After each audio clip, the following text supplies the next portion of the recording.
오늘 본문에서는 두 가지의 키포인트를 잡고 같이 말씀 나누고자 합니다. 온전한 신뢰, 그리고 두 번째는요, 온전한 반응. 자, 이 두 의미를 우리가 무엇인지 오늘 말씀 열왕기하 22장 1절로 13절을 통하여서 함께 나누고자 합니다. 요시야가 왕이 되었습니다. 어제 우리가 보았죠. 그의 아버지 아몬 22세에 왕이 되었지만 2년간 다스리다가 그의 신복에 의하여 죽음을 당합니다. 살해를 당했어요. 그리고 나서 그의 아들 요시야가 왕 위에 오르게 됩니다. 왕이 되었을 때 그의 나이 8살이었습니다. 그럼 계산해 보면요, 그의 아버지 아몬이 16살 때에 이 요시야를 낳았다라는 계산이 나오게 되죠. 이 아몬 왕의 장자였을 거예요. 그래서 암하리치, 어제 우리가 나누었던 본문에 나왔던 그 하나님의 질서와 하나님의 정신과 하나님을 향한 믿음을 가지고 있던 그 국민들, 그 백성들이 이 요시야를 왕으로 추대함으로 인하여서 다시 한번 남유다가 하나님 앞에서 온전히 서게 되는 발판을 이루게 됩니다. 요시야 이름의 뜻이 뭐냐면 여호와께서 기초를 놓으셨다라는 뜻이에요. 여호와께서 기초를 놓으셨다. 이 이름 그대로 요시야는요, 역사가들의 평에 의하면 남유다의 마지막 등불, 정말 다윗 왕과 함께 이 요시야 왕이 하나님이 보시기에 선한 왕으로서 평가되어지는 여호와께서 기초를 놓으셨다라는 그 이름 그대로 요시야는 남유다를 다시 한번 신앙 가운데서 재건하게 되는 마지막 등불과 같았던 왕입니다. 자, 오늘 본문에 보면 첫 번째, 그러한 요시야 왕이 그의 나이 26살, 3절을 보세요.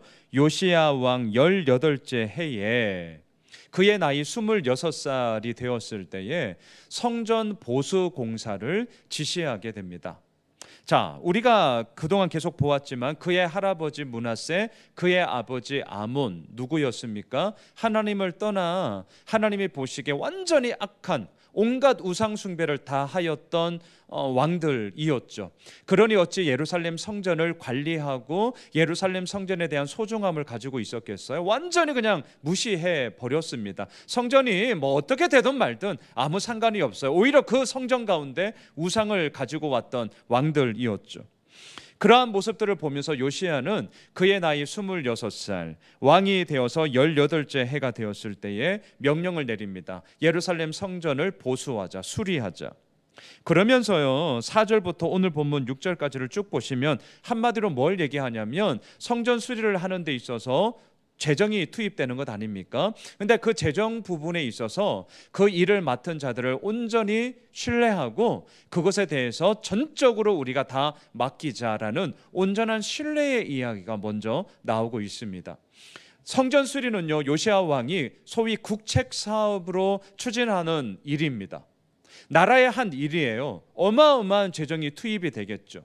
이 재정 투입에 있어서 돈 문제는 누구나 다 초미의 관심사고, 더 중요한 것은 얼마나 투명하고 또 얼마나 계획성 있게 그것을 세우고 사용하느냐에 대한 부분이 분명해야 되지 않습니까? 근데 그러한 부분들에 있어서 이 요시야 왕은 전적으로 그들에게 온전한 신뢰를 가지고 다 맡겼다는 거예요. 오늘 본문 7절을 한번 보십시오. 그러나 그들의 손에 맡긴 은을 회개하지 말지니 이는 그들이 진실하게 행함이니라. 자, 오늘 첫 번째 포인트, 진실하게 행함이니라. 이렇게 말을 할 수 있었던 것은 요시야 왕이 그들을 향한 온전한 신뢰를 가지고 있었기 때문이죠. 어떻게 해서 온전한 신뢰가 이 요시야의 마음 가운데 있게 되었던가? 그것은 저는 이렇게 정리하고 싶습니다. 하나님으로 말미암아 주어진 그의 은혜가, 하나님으로 말미암아 주어진 그의 사랑이, 하나님으로 말미암아 주어진 그의 능력이 요시야를 이끌어갔고, 그 은혜와 사랑과 능력을 경험한 요시야는 있는 그대로, 받은 그대로 다른 사람들에게 흘려보내게 되어지는, 신뢰가 신뢰를 낳게 되어지는 그러한 온전함들이 이루어졌기 때문이다 라고 말씀드릴 수 있는 것이죠. 성전 수리, 그리고 어마어마한 재정이 투입되는 그 일 가운데 온전한 신뢰의 꽃이 피어나고 있습니다. 왜? 하나님께서 요시야에게 이미 그러한 은혜를 베풀어 주셨기 때문이더라. 그 온전한 신뢰의 이야기가 오늘 우리 공동체 가운데도, 또한 오늘 8월 21일 금요일 하루를 시작하고 있는 우리들의 삶 가운데도 일어나야 할 것이며, 또한 그 온전한 신뢰의 길을 우리로 하여금 걸어가라 말씀하고 계십니다. 두 번째, 온전한 반응이에요. 자, 이처럼 성전 수리를 하고 있는데 보고가 들어옵니다. 왕이여, 성전 수리하는 가운데 잃어버렸던 말씀을 발견하게 되었습니다 라는 보고가 들어옵니다. 자, 그동안 므낫세, 자신의 할아버지가 55년 동안 남유다를 다스렸고요, 자신의 아버지 아몬이 2년 동안 다스렸습니다. 토탈 57년이에요. 할아버지와 아버지의 그 다스림은 하나님과는 전혀 상관없는 우상과 악행이었기 때문에 믿음을 가진 자들이, 또한 신실함을 가지고 있던 자들이 이러한 모든 악행에 대해서 신앙을 지키고자 이러한 율법책들, 이러한 말씀들을 성전 구석구석 가운데 숨겼던 것 같습니다. 그리고 이렇게 시간이 지나면서 이제 그러한 것들이 기억 속에 사라져 버리게 됐던 그때에, 57년 그리고 더 많은 시간들이 지나간 그때에 성전 보수를 하는 가운데 그 율법책을 발견하게 되었던 것이죠.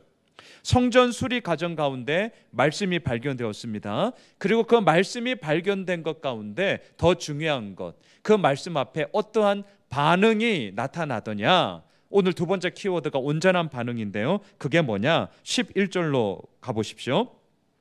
왕이 율법책의 말을 듣자 곧 그의 옷을 찢으니라.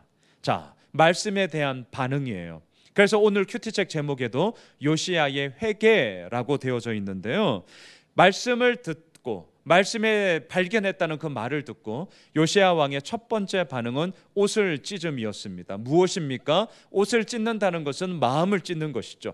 마음을 찢는다는 것은 나의 모든 것을 다 담아 하나님의 은혜 가운데 나의 모든 죄악됨을 용서하여 주시고 오직 하나님의 은혜만이 나를 살립니다라는 전적인 순복과 회개와 순종과 애통함이 옷을 찢는 것 아니겠어요? 요시야의 온전한 반응이 회개로 나타나고 있습니다. 그러면서요, 13절로 가보십시오. 너희는 가서 나와 백성과 온 유다를 위하여 이 발견한 책의 말씀에 대하여 여호와께 물으라. 우리 조상들이 이 책의 말씀을 듣지 아니하며 이 책에 우리를 위하여 기록된 모든 것을 행하지 아니하였으므로 여호와께서 우리에게 내리신 진노가 크도다. 요시야는요, 회개를 하였습니다. 또한 회개하는 것과 아울러서 하나님께 물으라. 언제나 우리가 고백하는 게 있습니다. 신앙이란 뭐냐? 묻는 것이요, 또한 듣는 것이요, 그 들음을 통하여 따르는 것이다. 물음, 들음, 따름이죠. 요시야는 회개를 하면서 하나님께 묻자라고 얘기합니다. 그리고 그 물음 가운데 이제 우리가 내일 보게 되겠지만 듣게 됩니다. 또한 그 들음을 통하여서 요시야는 따르게 돼요. 온전한 신앙의 소위 삼박자가 완전하게 이루어지고 있는 그의 균형 잡힌 하나님 앞에서의 완전함을 우리들로 하여금 보여주고 있고, 또한 그 삶을 요시야는 살아가고 있습니다. 요시야, 그의 이름의 뜻을 기억하십시오. 여호와께서 기초를 놓으셨다. 말씀을 정리하겠습니다. 오늘 두 포인트를 기억해 주십시오. 온전한 신뢰의 이야기, 그리고 또 하나는 온전한 반응의 이야기. 신뢰와 반응, 회개를 통하여서 하나님 앞에 나아가고 하나님께 오늘도 물음을 통하여서 주님의 뜻이 어디에 있는지를 또한 듣고자 하는 이 요시야, 이게 누구냐고요? 여호와께서 기초를 놓으셨다. 이 믿음의 고백이 그의 삶 가운데 진짜가 되어지는 인생의 모습이 되는 것이죠. 사랑하는 우리 예수 오미실 가족 여러분, 새로운 금요일 하루를 시작하면서 하나님께서 우리들 삶 가운데 이미 기초를 놓으신 줄 믿습니다. 또한 그 기초를 놓음 가운데서 더욱더 견고하게 하나님의 뜻 가운데 이루어 나아가는 놀라운 일들이 오늘 하루 가운데도 이루어지게 될 것이고요, 또한 발견하게 되어질 것입니다. 우리 기대합시다. 우리 소망함을 가집시다. 여호와께서 기초를 놓으셨다. 제2의 요시야, 제3의 요시야로서 우리를 오늘도 부르시는 하나님 앞에 우리가 온전한 반응과 온전한 신뢰를 가지고 하나님 앞에 서서 주님께서 이루어 가심을 함께 보게 되는, 발견하게 되는 그런 복된 한 날이 되시길 주님의 이름으로 축복합니다.